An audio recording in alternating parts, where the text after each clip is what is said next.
السلام عليكم، إزيكم؟ يا رب كلكم تكونوا بخير. النهارده إن شاء الله هنعمل مع بعض الجمال اللي أنتم شايفينه ده، طبق القلقاس باللحمة، طبعًا أجمل طبق في الشتا. يالّا بينا نشوف عملناه إزاي. أول حاجة أنا هنا جِبت سلق فريش وهنبدأ إن إحنا نقطّعه بالشكل ده، مع إني أنا هاستخدم قلقاس أكياس يعني مش فريش، لإن الحقيقة هنا في أمريكا ما فيش قلقاس فريش. وبعدين هنبدأ إن إحنا نقطّفه كده من العروق بتاعته، وبعدين نجيب مَيّة، إحنا هنغسله بقى تحت المَيّة الجارية بالشكل ده، حبيت أوريكِ بس إزاي باغسله. شوفي هاغسله كده بتاع تقريبًا 3، 4 مرات لغاية لمّا ألاقي المَيّة بتاعته صفيت وبقت نضيفة خالص. بعد كده هاحط عليه معلقة خل أبيض وانقعه فيها بس كده ربع ساعة وارجع تاني أشطفه بالمَيّة واصفيه، تمام؟ أهو بالشكل ده كده. هاسيبه هنا بقى في اللحظة دي ربع ساعة بس، وبعدين أشطفه تاني وخلاص. بُصّي المَيّة تمام كده، هاخده بقى أنشّفه، وبعدين أخلّيه لغاية لمّا يصفّي كل المَيّة وأحطه على فوطة نضيفة، وبعدين أعبّيه كده. الحاجات دي باعملها قبل أمّا أعمل القلقاس بيوم. وبعدين أبدأ أحُط معاه منديل مطبخ كده جوّه الكيس وأشيله في الفريزر، وهاورّيكِ دلوقتي أنا ليه باعمل كده، مش باستخدمه هو أخضر، تمام؟ يالّا بينا بقى نعمل الشوربة. معانا بصلاية متقطّعة، ومعانا كمان بصلاية متقطّعة ج يعني زي كده wedges كده، وكرفس وجزر وطماطم، ومعانا بقى الحاجات الحلوة دي اللي إحنا هنحطّها على الشوربة، اللي هي عبارة بُصّي اللحمة دي يا جماعة موزة، قطعة لحمة موزة. تمام، هنحط فلفل أسمر، وهنحط كمان معاها جوزة الطيب ورشة من الحبهان وملح، وبعدين هندعكهم كويس جدًا كده، وبعدين أنا هاحطهم في حلة الضغط. فهاعمل إيه بقى، هاجيب اللحمة وأحطها في الحلة، وطبعًا أنا باغلي مَيّة، حاطة مَيّة في الكاتل بتغلي، تمام. أنا مش باحب أشوّح اللحمة الأول، باحب أسلقها على طول. حطينا البصل وحطينا الجزر والطماطم والكرفس، وحطينا كمان معلقة من مرقة الدجاج، وبعدين هننزل عليهم بالمَيّة، هي دي كده الشوربة. يبقى التوابل اللي حطيناها كلّها كانت ملح وفلفل وجوزة الطيب وكمان حبّهان ورقتين من اللورة وبس كده، تمام؟ أهو، هنا بقى خلاص قعدت تقريبًا 25 دقيقة على النار، على نار عالية عادي مش باوطّي عليها. شوفي بقى جمال الشوربة، شايفة شكلها عامل إزاي؟ تحفة. يالّا بينا نعمل القلقاس. أنا مستخدمة هنا يعني هنا في أمريكا ما فيش غير مونتانا، ومونتانا طبعًا بتجيبيها من المحلات العربي، وكان في نوع اسمه شهية كان جميل أوي برضه، تمام. الكيس تقريبًا 400 جرام، بس الحقيقة هو مش بيبقى 400 جرام، هو أقل. معانا هنا كزبرة كزبرة خضرا وشبت، ومعانا توم وبصلاية متوسطة وطماطماية متوسطة مبشورين، ومعانا كمان شوية من الكزبرة الناشفة، وده ورق السلق اللي هو الSwiss chard يا جماعة، اسمه بالEnglish Swiss chard. ده برضه حطيته بعد ما عملته frozen في الفريزر، طلّعته تاني يوم وأهو. بُصّي بقى مكعب القلقاس حلو كبير إزاي، أنا بصراحة باحب المكعب يبقى متقطّع كبير كده. طيب جوّه الكيس ده بتلاقي كيس من السلق، بس أنا مش باكتفي بالسلق ده، أنا باحب أعمل السلق الفريش. أنا رأيي إنِّك تعملي الفريش وهاوريكِ ليه كمان شوية. أنا هاستخدم الاتنين مع بعض، يعني أنا جايبة 3 أكياس وكل واحد فيهم فيه كيس، بس أنا هاستخدم كيسين مع الفريش بتاعي. يالّا بينا بقى بُصّوا، هو جمِّد هنا بعد ما صفّيته من المَيّة، ولازم تصفّيه من المَيّة كويس جدًا قبل ما تشيليه في الفريزر. بُصّي بيتكسّر إزاي في إيدي، وممكن تكسّريه كده على طول على الطاسة كمان. هاخد شوية من الكزبرة الخضرا واضربهم مع مع السلق بالشكل اللي حضرتِك هتشوفيه دلوقتي ده، لغاية لمّا كأنِّك بالضبط خرّطتِ ملوخية. وعلى فكرة تقدري تعملي الملوخية بنفس الخطوات، الملوخية الخضرا اللي أنا وريتها لحضرتِك دي. تقدري تفرّزيها كده وتيجي بعد كده تطلّعيها هتحطيها في الشوربة كأنِّك مخرّطاها بالمخرطة بالضبط، تحفة. دي طريقتي طول عمري ومش باغيّرها. بُصّي بقى ولا مَيّة ولا أي حاجة، ولا أنزّل مَيّة ولا أنزّل أي شيء، ومهما هيقعد مش هينزّل مَيّة، لإن إحنا مصفّيينه كويس، وكنت حاطة معاه منديل مطبخ كمان جوّه الكيس، شايفة الجمال؟ ويفضل بنفس الخضار. معانا هنا بقى التوم تقريبًا راس توم كاملة، أهو هنبدأ هنا، أهو هنروح بقى ناخد الشوربة، والحلة دي هاحسّها صغيّرة شوية، بس كمان شوية هاغيّرها. علشان نقدر نحط كمية اللحمة اللي إحنا عاوزينها. طبعًا اللحمة أنا ما حطيتهاش كلّها في الطبخة دي، أنا كنت عاملة بطاطس كمان لإن بنتي مش بتحب القلقاس.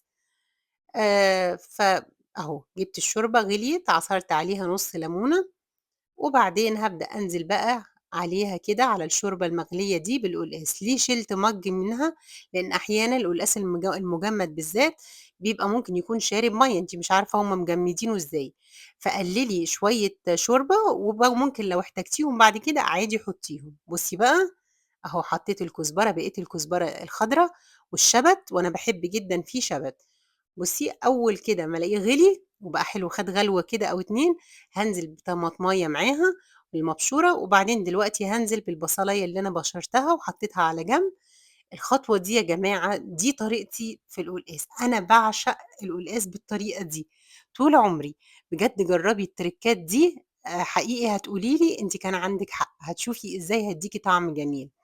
هنا بقى حبيت أورّيكِ السلق اللي جاي في الأكياس لكل اللي عايشين برّه هنا معانا، يعني أحبكم تشوفوا بس اللي أنا باعمله ده. أنا استخدمت كيسين، ولو مش لو مش عندي اللي هو الجزء التالت ده كنت هاستخدم الكيس التالت. بُصّي بقى شايفة كمية المَيّة اللي نازلة من السلق، طبعًا تحطيه بقى ده في الطاسة يطرطش ويبهدل الدنيا وأنتِ مش عارفة المَيّة دي نضيفة والّا مش نضيفة. علشان كده أنا في العادي باحب أستخدم للقلقاس سلق فريش، بس أنا حبيت أورّيكِ كل حاجة، تمام؟ خدناه بقى كده أهو بالشكل ده على النار، وهنبدأ ننزل كده بالسلق مع بعض بالقلقاس.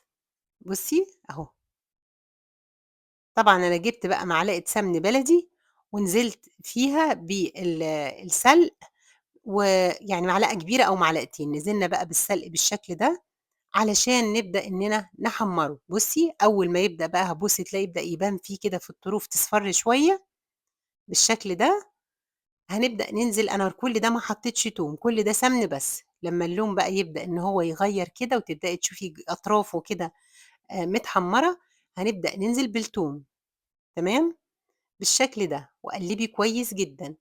وأول ما التوم يبدأ يدخل كده في لون إن هو يصفر شوية، ننزل بقى بنُص معلقة من الكزبرة الناشفة. كل دي حاجات هتدّيكِ طعم في منتهى الجمال للقلقاس.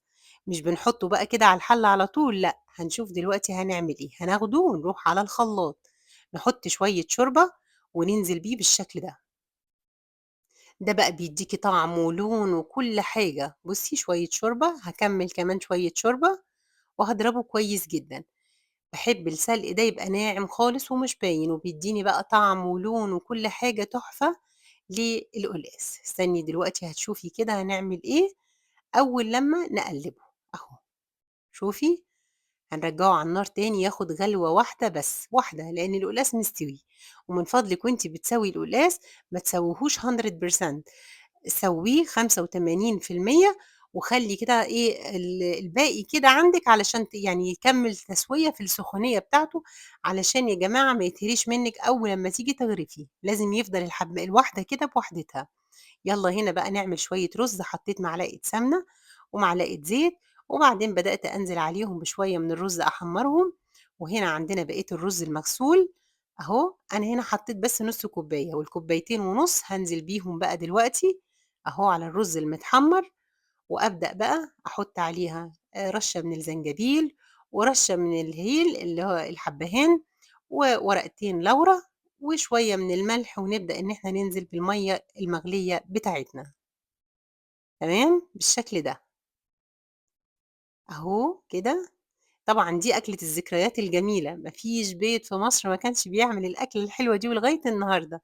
وكانت ماما تقول لي دايمًا القلقاس ما يتعملش في أي وقت، مش أول ما يطلع، أول ما ييجي كده تقول لي شهر مثلًا 11 على نُص 11 تقدري تعملي القلقاس، ويبقى يطيب ويبقى جميل، تقول لي عند أعياد المسيحيين، تقول لي عند وقت الغِطاس. ده كان كلام ماما من صغرنا.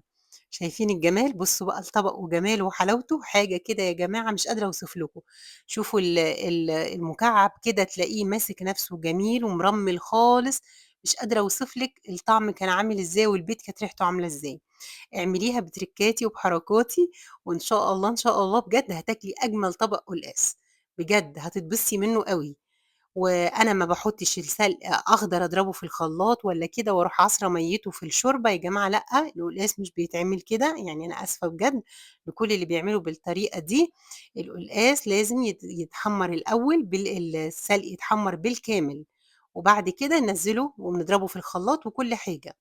بُصّي بقى شوية الليمون والفلفل دول أنا عاملة برطمانين، واحد كبير وده الصغير، فتحت الصغير الأول والتاني إن شاء الله مخلّياه لرمضان. بُصّي الجمال، يعني كنا طول عمرنا ناكله كده جنب الليمون المخلل، شايفة الحلاوة؟ بجد أكلة كانت مش قادرة بُصّي ولا خفيف ولا حاجة، باشوف ناس عاملاه والله يا جماعة خفيف وصايص جدًا، ما أعرفش إزاي، هو ده القلقاس وبجد، بجد كما يجب أن يكون. إن شاء الله تجرّبوا طريقتي فيه، وتحطّي الطماطماية والبصلاية ما تستغربيهاش، لإنها بتنقل القلقاس كده نقلة تانية خالص، جرّبيها ومن فضلِك قولي لي رأيِك إيه، وإن شاء الله أشوفكم في فيديو جديد، ومتشكرة جدًا لمتابعتكم، والسلام عليكم ورحمة الله وبركاته حبايبي، مع السلامة.